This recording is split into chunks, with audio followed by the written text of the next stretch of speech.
Hi, this is the Nokia XR21, the successor to the fairly well-received Nokia XR20 released about 2 years ago. So, what's new? Well, for starters, the old IP rating of 68, meaning dust and waterproofness, have been cranked up to IP69K, which in layman terms means even more water resistance, to the point where you can basically drop the phone in front of your pressure washer and it'll come out unharmed.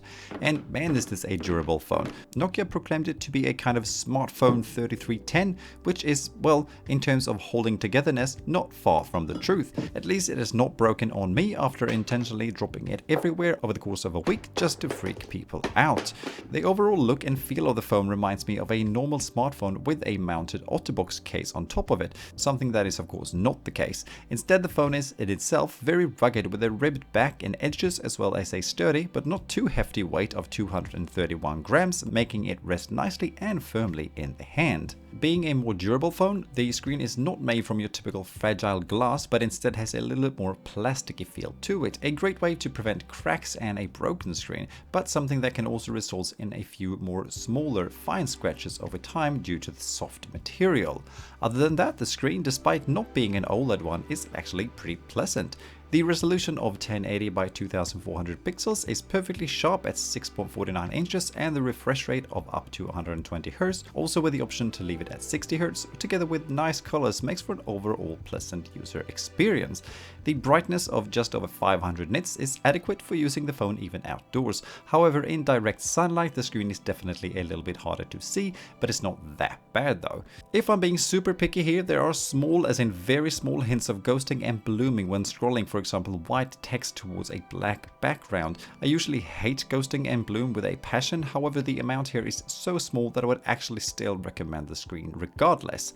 On the inside, the phone runs a Snapdragon 695 together with 6GB of RAM. A good combination, not the fastest, but I have experienced no lag or any other annoyances using the phone. Apart from a few ad apps that can be removed, the Android 13 experience is also pretty clean and tidy. The phone also comes with 3 years of Android updates as well as 4 years of security updates, which is nice, providing Nokia keeps to the promise. Extra neat is also a 3-year warranty as well as a 1-year screen replacement warranty. For gaming, the phone is fine, but cranking Genshin Impact to max settings is not super pleasant. However, most other normal games work fine, and even Genshin Impact runs okay on medium settings. On the top and to the left on the phone, we also find 2 extra function buttons. These can be mapped to different things depending on your use scenario. Open apps, play, pause music, or turn on and off the flashlight, for example. A very nice and fitting addition for a more rugged phone. There's also a 3.5mm headphone jack if you want to use your corded headphones. Also nice. Not so nice though is the lack of a micro SD card slot in combination with only 128GB as an option for internal storage. Fine for a lot of users, sure, but if you're filming, the 128GB that is not already occupied by the operating system and apps soon gets eaten up. The phone comes with only a USB-C to USB-C cable and no included wall charger in the box. Worth noting is that the transfer speeds for files is only through the USB 2 protocol, which is fine for most, but if you're going to be transferring lots of files, you will need to wait a little bit extra for that to happen.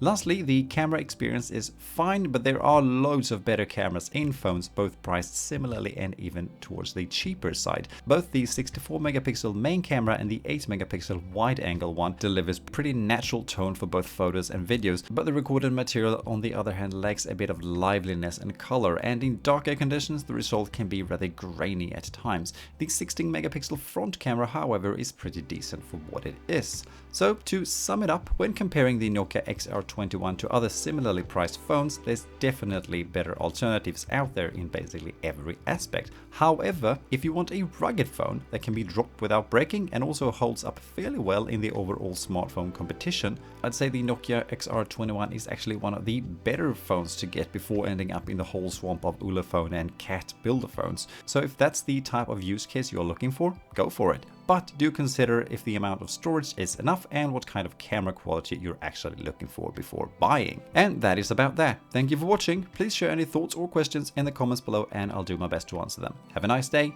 Bye.